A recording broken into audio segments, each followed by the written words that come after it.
When it comes to the well-being of the billionaire family, the mighty ones of the world don't skimp and invest fantastic sums in building underground bunkers which can withstand even a nuclear strike. The luxury inside them is striking, and their locations are kept secret.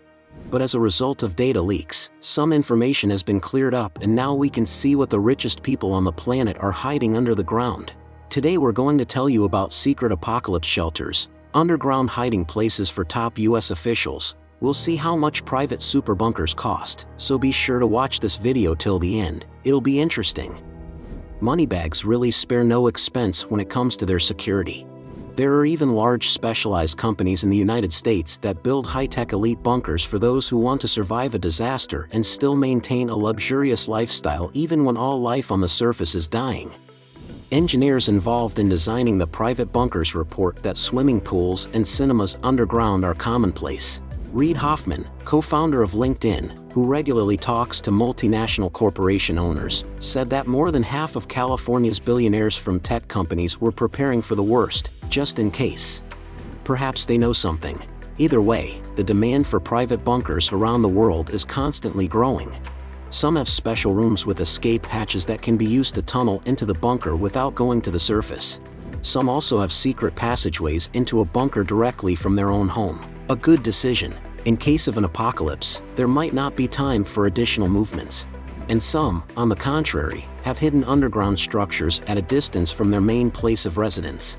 These riches are betting that no one will discover their hiding places at the time of disaster. It should be said at once that no one often knows what's inside of underground super shelters. Billionaires try to hide the fact of their construction from everyone, even from the state. Sometimes businessmen deliberately build secret facilities in poor countries, where, in the general confusion, they manage to avoid having to register the structure. One of the most popular declassified bunkers is located in Indiana and looks more like a comfortable 4-star hotel, complete with a cinema, sports training equipment, geothermal heating, and a year's supply of fuel and food. And the facility called Europa One was built back during the Cold War. The structure has 34 housing units, each measuring over 230 square meters. To list the decor of this bunker we would need a separate video, so let's just say that inside there's a cinema, a swimming pool, a gym, luxurious bathrooms, and several rooms, information about which isn't publicly available. What's in there only the construction company and the owner of the shelter know. By the way, what would you place in your bunker if you had the chance to build one? Write in the comments. One of the most expensive and tricked-out apocalypse bunkers is located on the site of an old missile silo from the days of the Cuban Missile Crisis in Kansas. It's a 15-story residential underground complex. The area is classified and guarded. To enter the facility, one has to overcome a checkpoint and then an 8-ton steel door. According to information posted on the website of the engineering company, this fortified structure can survive a nuclear war, epidemic, and natural disasters. Inside there's a water park, medical center, dog walking park, climbing wall, library, gym, lounge area, and even a shooting range. Walking the dogs right underground without going up to the surface is something the rich can afford. Each of the rooms has a window that simulates a view of the street. This helps keep their occupants psychologically stable. Screens show what's happening outside the bunker. As well as food supplies, there are fish tanks and compact vegetable growing systems, so you can live for a very long time in a facility like this. Often developers try to make sure that all the systems inside the bunkers are automated. Underground houses are equipped with climate and ventilation self-contained systems, water generation units, and purification facilities. Some request home restaurants, wells, and even power plants. Engineers try to make sure that an underground house can be lived in without support from the outside. Some want to preserve more than just themselves and ask planners to add a rare animal collection, an archive of valuable artifacts, and even a DNA repository for species conservation. Billionaires are particularly interested in shelters in New Zealand. They're building entire settlements of bunkers there. The founder of one of the companies that build them says that the average cost of each property is $8.5 million. The project lists 9 bedrooms, 5 bathrooms, a garden, a workshop, a garage, an office, and a fitness center. It would seem who would buy such an expensive underground property. But during the pandemic, VIP shelters began to be bought by Silicon Valley IT tycoons. However, experts say New Zealand is not the best place to locate doomsday bunkers. The area is affected by tsunamis and the risks of underground structures flooding in case of a disaster are enormous. Researchers claim that Amazon founder Jeff Bezos has also bought a super bunker in New Zealand. And Bill Gates took care of the shelter back in 2015. He owns a whole network of bunkers scattered across various states. They are all self-contained structures, and their exact number is unknown. In Russia, private secret facilities are usually built in the suburbs, which isn't surprising. One of the shelters, for example, came to the attention of researchers when, in 2018, a building for more than $1 million was put up for sale in a cottage village on Novorizhskoye Highway.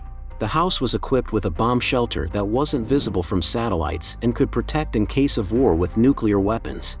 According to engineering companies, the cost of a bunker in Russia starts from 7 million rubles. The price depends on various factors, primarily on the size of a shelter and how long the client is going to stay there without communication with the outside world. It seems that billionaires will always find a way to save their lives in 100 different ways, while mere mortals will be just watching the apocalypse. However, there are exceptions to this rule. Someone manages to build underground shelters without having much money. It comes out budget-friendly, but effective. For example, the largest private bunker in North America was built by an 85-year-old Canadian electrical engineer named Bruce Beach. This grandfather foresaw the world catastrophe back in the Cold War years. That's when, as a young man, he decided to protect himself from what he believed would be certain death. He bought more than 40 discarded school buses, literally dug them into the ground, poured concrete over them and covered them with a 4-meter layer of earth. The end result was a 1 square kilometer private bunker 2 hours drive from Toronto. For decades, Bruce had been working on utilities. The underground bunker now has electricity, water supply, drainage, a special ventilation system and a telephone line. It's amazing that one man has managed to build a shelter that can accommodate up to 500 people. The shelter has bedrooms, toilets, canteen kitchens, temperature-controlled food pantries, huge tanks of clean water, and even a nursery.